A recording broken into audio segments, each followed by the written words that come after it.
திரும்பி வந்ததும் வராததுமா பழையபடியா ஆரம்பிச்சிட்டான் இவன் கிட்ட சிலுமிஷத்தை. அதெல்லாம் இல்லம்மா. இவனும் எப்பவும் போல பல்ல இழிச்சுக்கிட்டு அவ சொல்ற எல்லாத்தையும் செய்யறான். அவ கூப்பிடுற இடத்துக்குலாம் போறான். எனக்கு எப்படி எல்லாம் இருக்கு தெரியுமா? இங்க பாரு தென்றல், எப்போ உனக்கும் இவனுக்கும் நிச்சயதார்த்தம் முடிஞ்சதோ அப்பவே இவன் உனக்கு சொந்தமாயிட்டான். இனிமே நீ இவனை அடிக்கலாம், உதைக்கலாம், என்ன வேணா செய்யலாம். நான் உனக்கு முழு உரிமை தரேன். அந்த சிவானி மேடம் சும்மா விளையாட்டுக்கு இவங்கள வெறுப்பேத்துறதுக்காக என்கிட்ட அப்படிலாம் நடந்துக்கிறாங்க. அது புரியாம இவங்க வேற டென்ஷன் ஆகுறாங்க. பத்தாததுக்கு நீங்க வேற அவங்க நல்லா ஏத்தி விட்டுட்டு இருக்கீங்க. இல்ல சித்து, நீ நினைக்கிற மாதிரி அந்த சிவானி உன்கிட்ட விளையாட்டுக்கெல்லாம் பழகல. அவ ஏதோ ஒரு விஷயமாதான் அப்படி நடந்துக்கிறா. நானே அவளை கண்டிச்சிருக்கேன், இன்னும் அவ அடங்க மாட்டேங்கிறா. தென்றல், நான் மறுபடியும் சொல்றேன், இவன் உனக்கு சொந்தமானவன். இவனை உன் கண்ட்ரோல்ல வச்சுக்க. இவனை நீ என்ன வேணா செய்யலாம், எப்படி வேணா அடிக்கலாம். நான் அதை தடுக்கவே மாட்டேன். கேட்டியா அத்தை என்ன சொன்னாங்கன்னு? மவன அந்த சிவானி கூப்பிட்டான்னு அவ பின்னாடியே நீ போனன்னு வச்சுக்கோயேன்.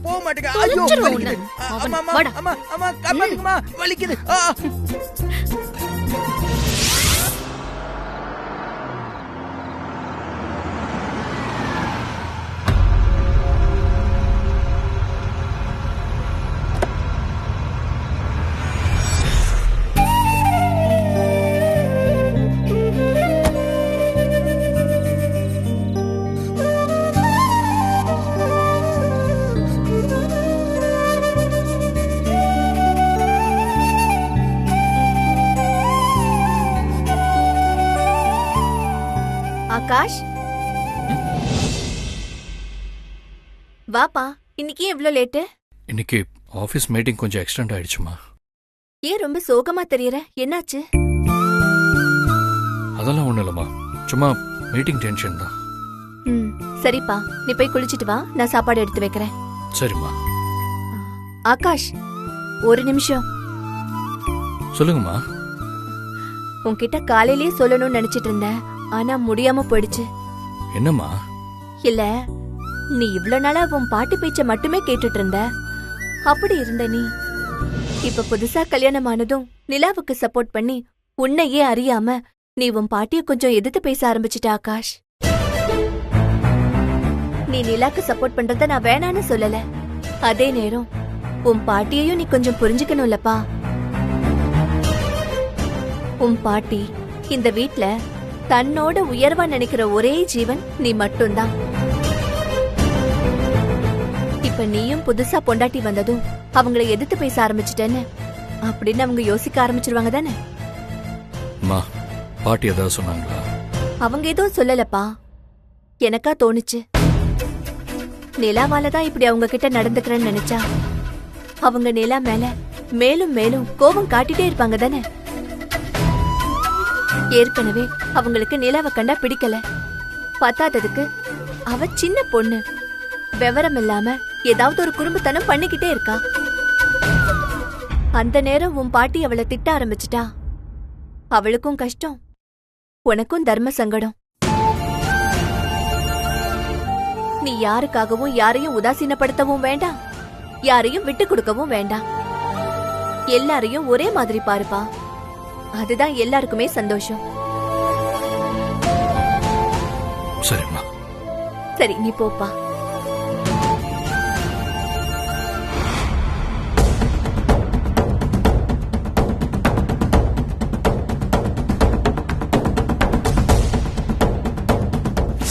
ஆண்டவ மேல பாரத்தை போட்டு கொஞ்சம் நிம்மதியா இருங்கம்மா.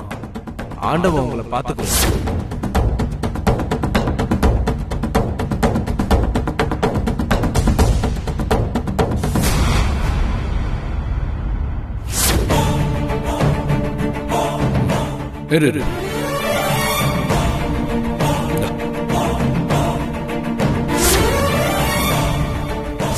நிஜமாவே போதுமா? ஆமா, போதும். ஓகே, அப்ப எனக்கும் போதும்.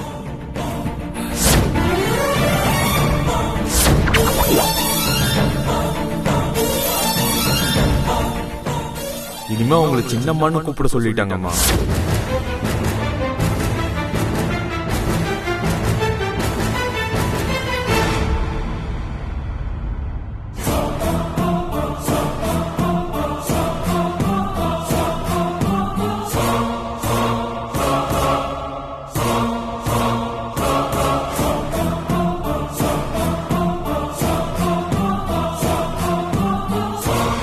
என்ன பாட்டி, என் மேல கோவமா? எப்படிடா உன்னால இப்படி கேட்க முடியுது? நீ அந்த நிலா விஷயத்துல நடந்துக்கிற முறைக்கு உன் மேல நான் கோவப்படாம கொஞ்சவா சொல்றேன். அந்த நிலா எவ்வளவு தூரம் நம்ம எல்லாரையும் ஏமாத்தி இந்த வீட்டுக்குள்ள மருமகளா வந்திருக்கா.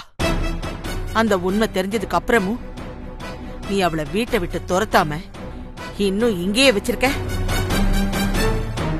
பத்தாததுக்கு என் கண்ணு முன்னாடியே அவளை கொஞ்சி கொலாவிக்கிட்டு இருக்க. என்னடா இதெல்லாம்?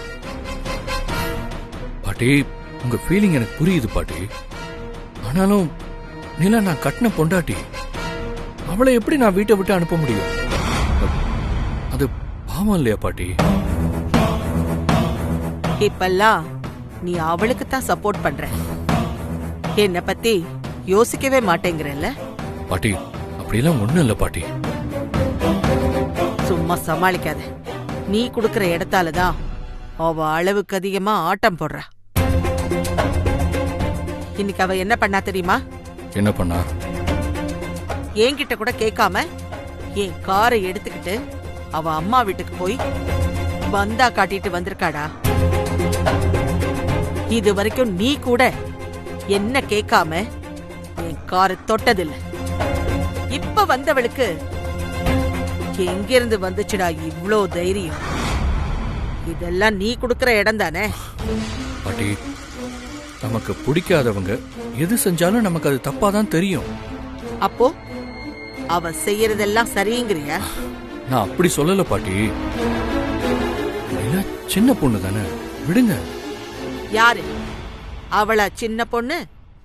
சின்ன பொண்ணுதான் ஜாதகத்தை மாத்தி எழுதி நம்மள ஏமாத்தி உன்னை கல்யாணம் பண்ணிருக்காளா? ஐயோ பாட்டி, இன்னும் ஏன் அதையே சொல்லிட்டு இருக்கீங்க?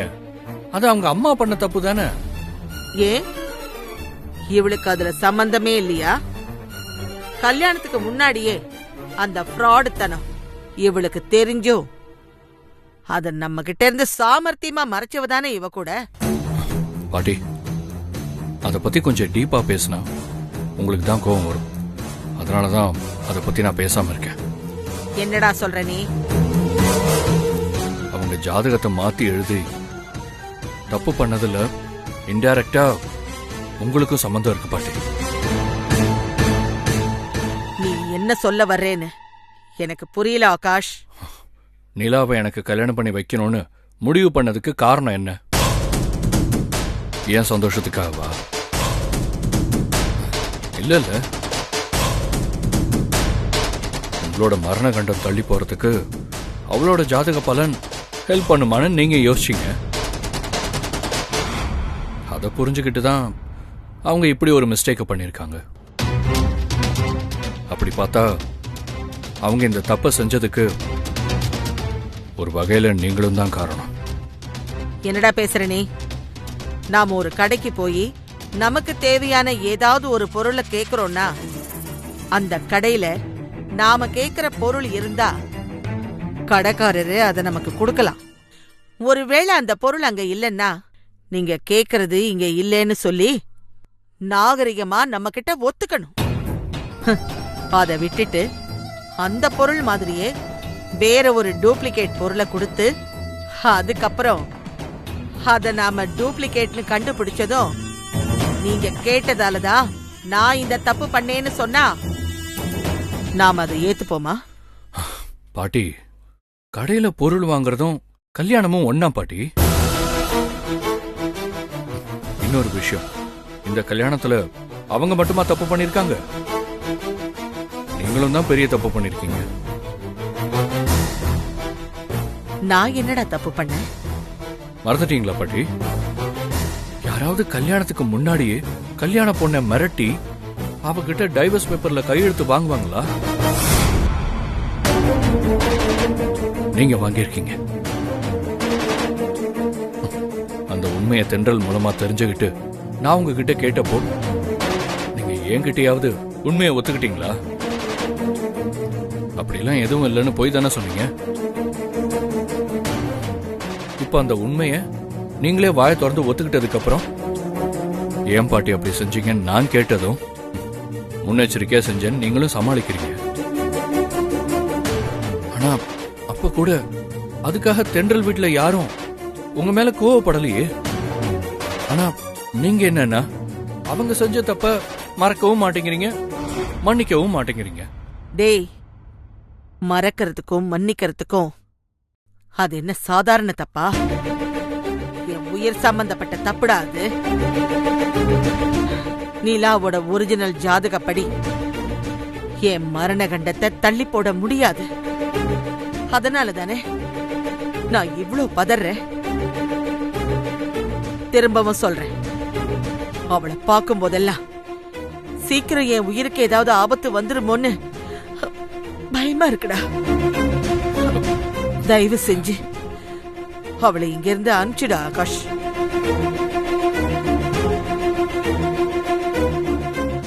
என்ன பாக்குற? இப்பவே அவளை கூட்டிக்கிட்டு போய் அவங்க வீட்டுல விட்டுட்டு வா. ஆகாஷ், அவளை இங்கிருந்து அனுப்பிடு. பாட்டி, பதட்டப்படாம நான் சொல்றத கொஞ்சம் கேளுங்க. ஏற்கனவே உங்க உயிருக்கு ஆபத்து இருக்குன்னு நீங்க பயந்துட்டு இருக்கீங்க. இதுல மேலும் மேலும் நம்ம இந்த மாதிரிலாம் பாவத்தை செஞ்சு பாவக்கணக்கு கூட்ட வேண்டாம் பாட்டி. என்னடா பேசுற நீ? உன் பொண்டாட்டியோட தப்பான ஜாதகத்தாலதான் என் உயிருக்கு ஆபத்து வந்துருமோன்னு நான் பயந்துகிட்டு இருக்கேன். அது புரியாம அவளுக்கு வக்காலத்து வாங்கிக்கிட்டு இருக்க. அப்போ என் உயிருக்கு எந்த ஆபத்து வந்தாலும் பரவாயில்ல, அப்படித்தானே? அப்படிலாம் ஒண்ணும் இல்ல பாட்டி. எனக்கு இந்த ஜோசியம் ஜாதகத்துல எல்லாம் அவ்வளவா நம்பிக்கை இல்லை. இருந்தாலும் நீங்க பயப்படுற மாதிரி ஜாதக பிரச்சனையால மட்டும் இல்ல, வேற எந்த விஷயத்தாலையும் உங்க உயிருக்கு ஆபத்து வந்ததுன்னா நான் என்னோட உயிரை கொடுத்தாவது உங்களை காப்பாத்துவேன். ஆனா அதே நேரம் எந்த காரணத்துக்காகவும் என்னால நிலாவை விட்டு கொடுக்க முடியாது பாட்டி. ஏன்னா அவ என்ன நம்பி இங்க வந்திருக்கா. அவளை நான் எந்த சூழ்நிலையிலும் கைவிட மாட்டேன்னு கல்யாணத்துக்கு முன்னாடியே கோயில்ல வச்சு சத்தியம் பண்ணியிருக்கேன். அதுவும் உங்க மேல சத்தியம் பண்ணியிருக்கேன். நான் இப்போ அந்த சத்தியத்தை மீறினா அது மூலமாவும் உங்க உயிருக்கு ஆபத்து வர்றதுக்கு வாய்ப்பு இருக்குல்ல பாட்டி. பாட்டி ப்ளீஸ் புரிஞ்சுக்கோங்க. தயவு செஞ்சு இனிமே நிலாவை இங்கேருந்து அனுப்ப சொல்லி எனக்கு கட்டாயப்படுத்தாதீங்க பாட்டி, ப்ளீஸ். இவன் நிலா விஷயத்துல இவ்வளவு உறுதியா இருக்கானே, இதுக்கு மேலேயும் நாம இவனை கட்டாயப்படுத்தினா அப்புறம் இவன் அந்த நிலா பக்கம் மொத்தமா சாஞ்சிருவான். அது நமக்கு தான் ஆபத்து. பேசாம நாம இப்போதைக்கு இவன் போக்கிலேயே போய் கூடிய சீக்கிரமே அந்த நிலாவை இங்க இருந்து அனுப்பிட வேண்டியதுதான். பாட்டி, என்ன யோசிக்கிறீங்க? ஒண்ணு இல்ல,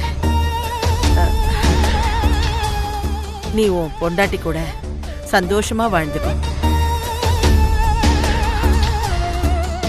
எனக்கு என்ன ஆனாலும் பரவாயில்ல. உன் சந்தோஷம்தான் எனக்கு முக்கியம்.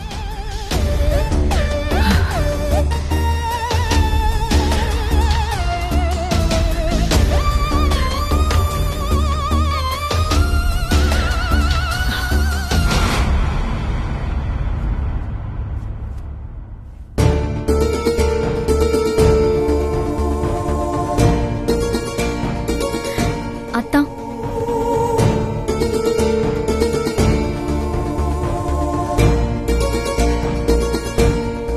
உங்க பாட்டி ரூமுக்கு போயிட்டு வரீங்களா? ஆமா.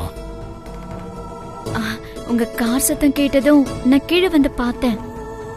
அத்தை தான் சொன்னாங்க நீங்க பாட்டி ரூமுக்கு போயிருப்பீங்கன்னு. நான் அங்கே வரலான்னு நினைச்சேன். ஆனா பாட்டி என் மேல கோவமா இருக்காங்கல்ல, அதான் நான் வரல. ஏன் அத்தா ஒரு மாதிரி டல்லா இருக்கீங்க? ஒருவேளை நீங்க உண்மையாவே என்கிட்ட க்ளோஸா இருக்கீங்கன்னு நினைச்சு தப்பா புரிஞ்சுக்கிட்டு பாட்டி உங்களை திட்டாங்களா? ஆமா, என்ன திட்டினாங்க? கண்டிப்பா சொல்லிதான் ஆகணுமா? ஏன் அத்தா கோவப்படுறீங்க? இல்லனா வேண்டாம்.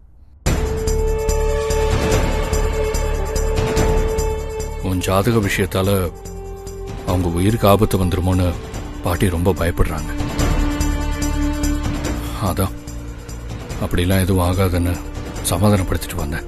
ஆஹா, நிஜமாவே என் ஜாதகத்தினால அந்த பாட்டி மண்டையை போட்டா சந்தோஷம்தான்.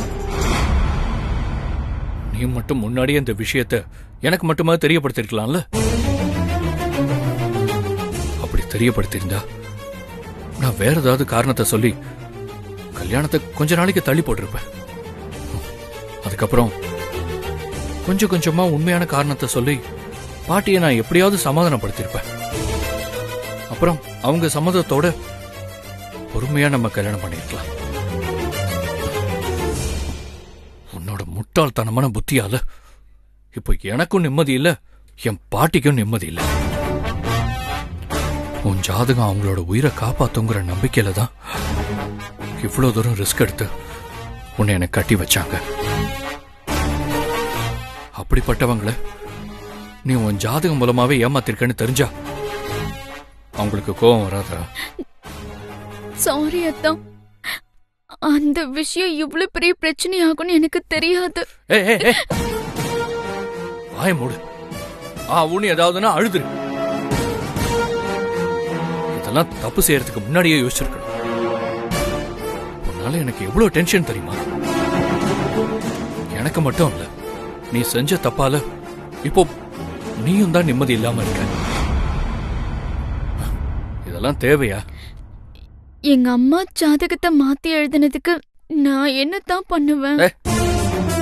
அம்மா திரும்ப திரும்ப அதையே சொல்லிட்டு இருக்காங்க.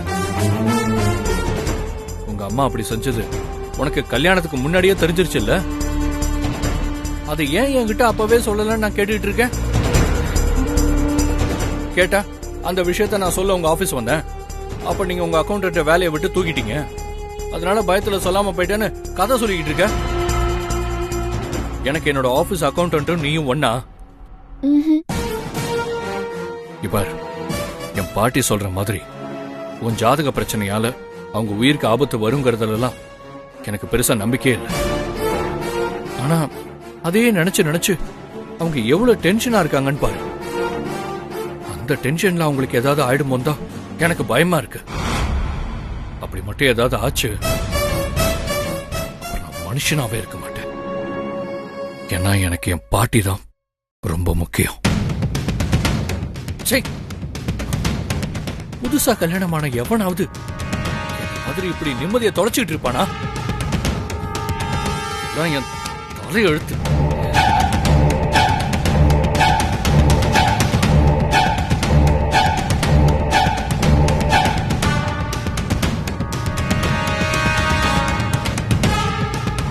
காலையில உன் அக்கௌண்ட்டுக்கு ஒரு 25 lakhs டிரான்ஸ்ஃபர் பண்றேன். உனக்கு பிடிச்ச ஒரு நல்ல காரை வாங்கிக்கோ. பாட்டியோட கார்லாம் இனிமே யூஸ் பண்ணாத.